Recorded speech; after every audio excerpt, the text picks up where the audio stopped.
Tonight's episode had the huge task of following up one of the best episodes of TV I've seen in a very long time. We see Angela doing her treatment for taking her grandfather's pills. We see Laurie continuing to put the pieces together. And there's a lot of people that have been making a theory about a particular character making a return. And that theory may have came true tonight. We're going to talk about that and much more.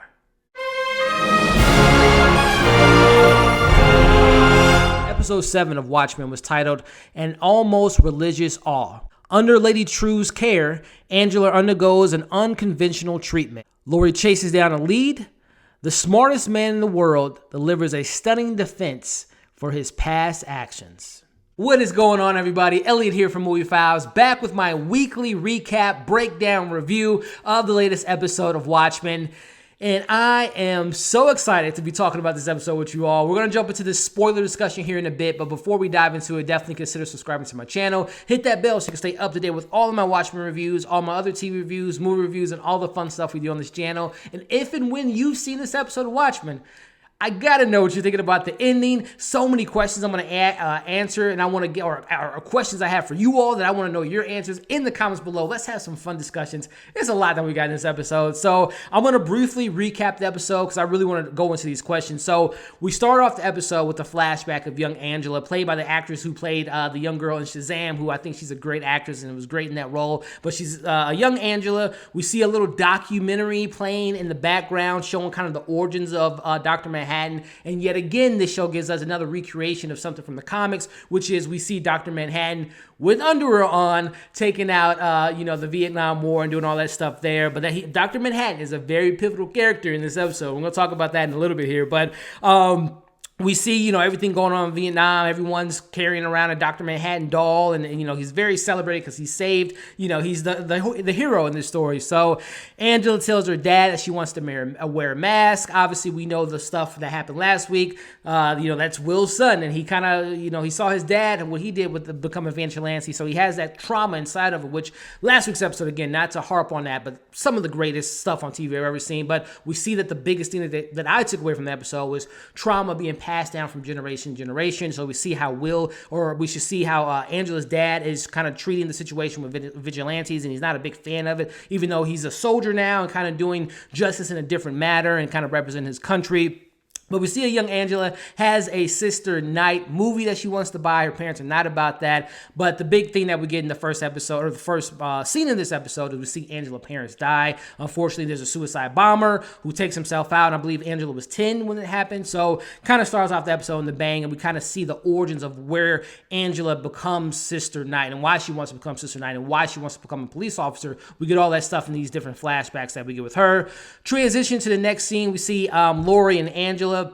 We see Laurie has given Angela, or taken Angela to a Lady Trieu, who is obviously the creator of the nostalgia pills. We find out that she's, on a treatment, and that Will is in the other room helping her throughout this treatment. And Cal cannot see Angela at this moment in the episode. And we also find out that the Millennium Clock is now being activated. Again, Cal's a very big character in this episode, and we're going to talk about him in a little bit here. But as we kind of transition, we see, the aftermath of episode 5, or when the 7th Cavalry came to Wade's house. We see a bunch of the members being killed. But my question is, where is Looking Glass, aka Wade? Is he at the JCPenney Mall? Is he escaped? Is he looking out for Angela? Where is Wade? I want to know what you all are thinking in the comments below, because he took out this whole, 5 or 6 of the members. He took them out pretty easily, as we think. Or did he get wounded? Who knows? Hope to find out next week. But let me know in the comments who you all think what happened to Wade and where he's at. So we see Laurie. She goes to Mrs. Crawford's house. She tells her that I know who killed Judd. She tells her the whole spiel of what we found out last week about Will being Hood of Justice, and this Cyclops might have been infiltrated in Tulsa, so on and so forth. And Mrs. Crawford, just says, "Yeah, I'm glad you figured it out." Hits a little button and takes her down to this kind of secret hiding space that leads her to the 7th Cavalry. It was a pretty big moment, because I'm just like, all the answers are starting to come together. All the pieces are coming together now. So Laurie is taken into Sinister Joe's possession, and we're going to talk about that here in a bit here.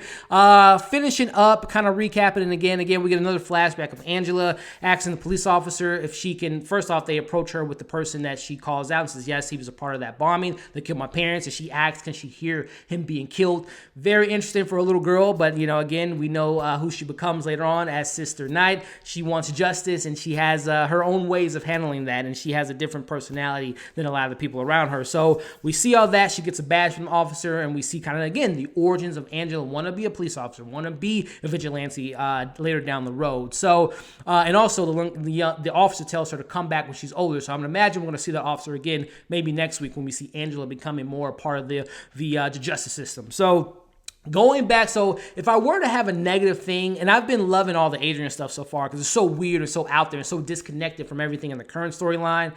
But we go to Adrian's trial. We find out some big stuff. We find out, they've been in this trial for over a year. We get the confirmation that it's been years that Adrian has been on this planet that we don't know what it is quite yet. And a lot of people have made theories about that. If you notice in previous episodes, whenever we went to his scenes, you saw the birthday cake. There was candles on the cake. So a lot of people were alluding those are years that he's been there. And it's been confirmed.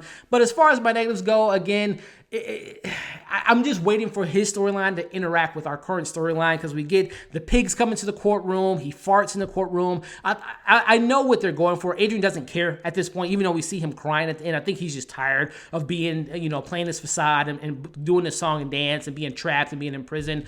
But that scene just didn't really work for me and kind of didn't fit within the narrative that we got within the episode. And by far, probably my least interested kind of Adrian moment that we got in the season so far. But comment below. Let me know what you all thought of that particular scene with Adrian. Let me know more your theories of what you're thinking is happening, where he's at. Is he going to leave? What is the timeline? Because I think there's a big gap in time difference where we're getting Adrian scenes and we're getting our current storyline. So let me know what you all are thinking in the comments below.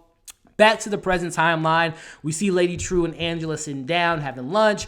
That's where we find out some big reveals, too, about a little bit of Lady Trieu's background. We found out that her daughter is actually her mother. She cloned her and is putting her memories inside of her, and she wants her dad the same thing that happened to her father. So that makes me wonder, who's her father? What's the situation with that? Because she mentions her father, and I want to know what's going on with the Millennium Clock. What's her ordeal about saving humanity? Is it going to reset time? Is it going to reset people's memories? Let me know what you all are thinking in the comments. But again, biggest thing I took away from that scene was obviously her mother. Her daughter's her mother, but also she mentions that she wants to do the same thing to her father. I'm wondering who her father is. Back to Laurie in the 7th Cavalry. We find out Joe tells her that, it's not a great time to be a white man in America, so why not try to be a blue man? So we kind of get an idea of what they're trying to do. They're trying to capture Dr. Manhattan, which we'll talk about here in a bit. Angela sees that she's connected to, let's address the elephant in the room. She's connected to an elephant. As we all know, elephants have great memories. So we see they might have implanted Will's memories into the elephant, transferred it to Angela. We see that she disconnects herself from that, which I wonder will there be any repercussions of her doing that, disconnecting her treatment a little bit early, something to keep an eye out for in later episodes. But she goes down to an elevator. She sees a blue ball. She sees that this is the Dr. Manhattan booth where people make prayers and requests, and we're trying to talk to him as we saw in Laurie's episode. But we find out that Lady Trieu again wants to save humanity, and that Dr. Manhattan's not on Mars. He's in Tulsa, and he's pretending to be a human. Once she said those lines, I immediately thought, it's Cal. It's got to be Cal, because you have this great actor, playing this character who hasn't really gotten that much to do this year.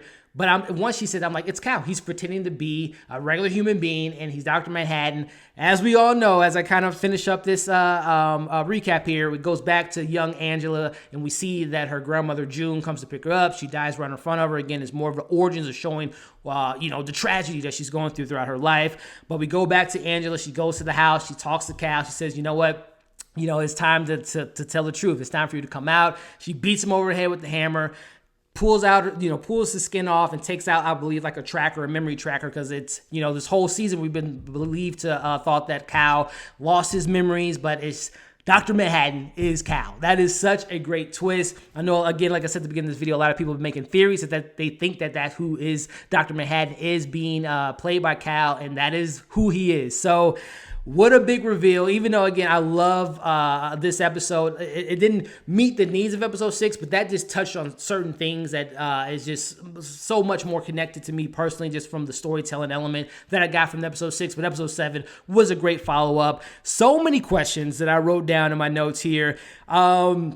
How long has Cal been playing Dr. Manhattan? I hope that we find that out in the next couple weeks. How does the 7th Cavalry plan on capturing Dr. Manhattan, being such a powerful being? How are they going to capture him? That's what I want to know. Let me know what you all are thinking below. One of the questions I posed many weeks ago when we found out about the White Knight and we saw that, Angela passed out and she somehow was okay. And if you remember my review, I said, I wonder, does Cal have something to do with that? Did Dr. Manhattan prevent the 7th Cavalry from taking her out? Did he take them out? Did he mind control? Who knows? I'm waiting to find that as well. What are the questions that I have here? Again, we talked about their plan, how they know who Dr. Manhattan was, and he's in Cal. What's really going on with Adrian? Again, what's the timeline difference between that storyline and our main storyline? And again, Dr. Manhattan is Cal. Are we gonna find out more about his origins, why he decided to be Cal, how him and Angela decided to do this whole situation? Will Laurie be upset about this news? So many questions, and we got 2 episodes to answer those questions. So let me know what you all thought of this episode. Again, I really enjoyed it. We find out who Dr. Manhattan is. We find out a little bit more about Lady Trieu. We don't know what's going on with Adrian. Where's Wade? What's going on with Laurie? So many things that happen in 2 episodes, but again, I really enjoyed it. Let me know what you all thought of it in the comments below. Like and share this video. Subscribe to my channel if you haven't already. And follow us on all of our social media accounts. And also keep an eye out for a lot of content coming this week. Got a video dropping tomorrow to preview the month of December for movie and TV shows. Got some movies I'm seeing this week. We got Marriage Story on Netflix. Got some other TV shows I'm going to be reviewing here this week. So definitely keep an eye out for those videos coming pretty soon. Thank you all for watching this review. I can't wait to talk episode 8 with you all next week. Thank you guys for watching, and we'll see you on the next video.